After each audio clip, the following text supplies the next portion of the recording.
Now, new legislation on the Pfizer COVID-19 vaccine, as supporters of the bill say that it would help inform people of the long-term risks of the vaccine. But then opponents on the other side say it could also spread misinformation and discourage people from taking the vaccine. News 19's Josie Frost has been following this story from the beginning and now has all the details for your family from the State House.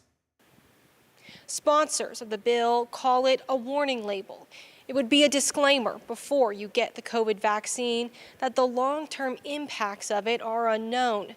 But experts disagree on whether this is true and whether that disclaimer might be misleading.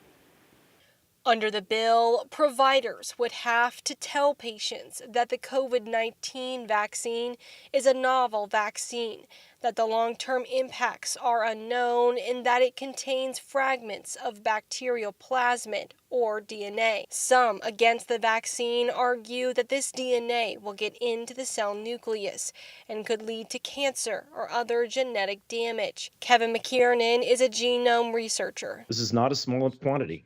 This is a very large amount of DNA that is left behind inside these vaccines. The U.S. Advisory Committee on Immunization Practices recommends a vaccine for all people 6 months and older based on their individual choice. Doctors like Elizabeth Mack say the DNA will not stay in your body and it has no long-term impacts.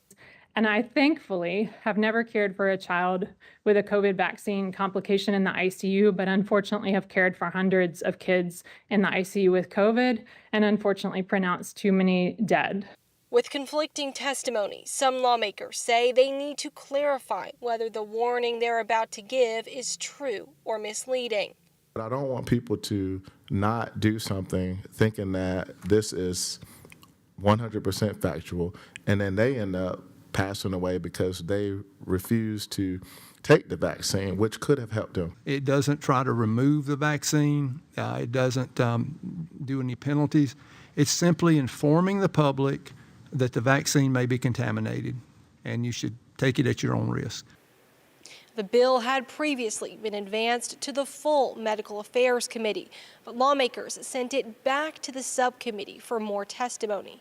Now it's going back to the full Medical Affairs Committee, where lawmakers say they're hoping to hear more testimony from experts on its impacts before it can be advanced to the Senate floor. Reporting at the State House, Josie Frost, News 19, WLTX.